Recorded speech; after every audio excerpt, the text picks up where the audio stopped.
Amna says, when should the person who's given Qurbani mention his name and the name he wants to include in his sacrifice? Is it at the time of buying the animal or when actually slaughtering it? Okay, first of all, let's do some translation. What's the meaning of Qurbani? Qurbani is the Urdu way of saying Udhiyah. The Muslims, the Arabs, consider it as Udhiyah because this is how it is described in the Sunnah and in the books of fiqh. Qurban is a sacrifice. It's an originally Arabic word, but Qurbani has nothing to do with the Arabic. So, but it's used in the subcontinent, and we explain it just for the people to know. So, Amna's question is, this sacrifice for people who are not going to Hajj. So the Muslims are divided into two types. Pilgrims who are going for Hajj and non-pilgrims who are the vast majority of the Muslims. Those non-pilgrims, it is highly recommended, Sunnah Mu'akkada, for them to sacrifice and to slaughter a Udhiyah, a ram, or 1/7 of a cow, or 1/7 of a camel. So 7 can share in a cow, 7 people can share in a camel, and 1 person can sacrifice 1 sheep, 1 goat, 1 ram. Amina is asking about this ram I'm going to sacrifice. Is it permissible for me to include others in it? The answer is yes, providing those others are among the living who live under your roof. So if I have a big family and I have my children and I have my grandchildren, they all live under my roof, they all eat from the kitchen in the house, which I provide them food, or they may contribute, but it's the same kitchen that cooks the food for all.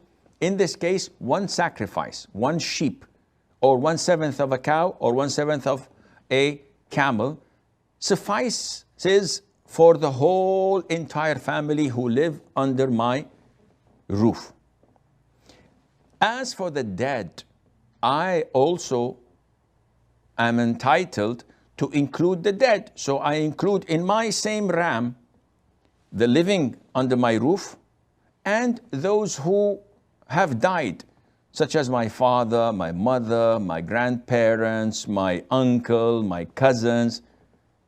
Now, when do I have such an intention? Is it when I buy the ram from the souk, from the market, or when the actual slaughtering is done? The answer is when the actual slaughtering is done. However, do I have to say it? So before slaughtering or before the butcher starts to slaughter, I say, listen, this is on behalf, and I get my list on behalf of so and so and so and so and so and so. Do I have to do this? No. Is it a sunnah? Some scholars say yes, because the Prophet used to say, this is on behalf of my family and the ummah of Muhammad. So uttering it is just a sunnah. It has nothing to do with the validity of your sacrifice. It has nothing to do with your intention. So what counts is my intention. So if I just go to the butcher and I say, listen, this is my sacrifice, slaughter it for me. And I don't tell him on who is it. This is sufficient. I don't tell him on who it is. This is sufficient. All what I need to know is that I personally know who is it intended for. And this would suffice, inshallah. I'd like to add, if I may, there are no callers, so I can afford that. A lot of the brothers and sisters in the subcontinent take it religiously upon themselves that slaughtering a Qurbani or the Udhiyah is mandatory upon each individual. So you see a household with 10 people living under the same roof, under their father's roof, and they insist on slaughtering 10 sheep every single year.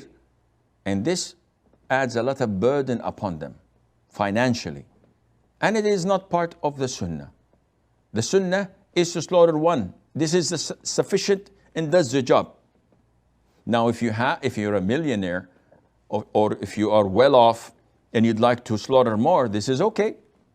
No problem. But to believe that it is an obligation upon Aisha and Fatima and Khadija and Asma and about Muhammad and Abdullah, all the offsprings and the siblings living in the same house, no, this is not mandatory.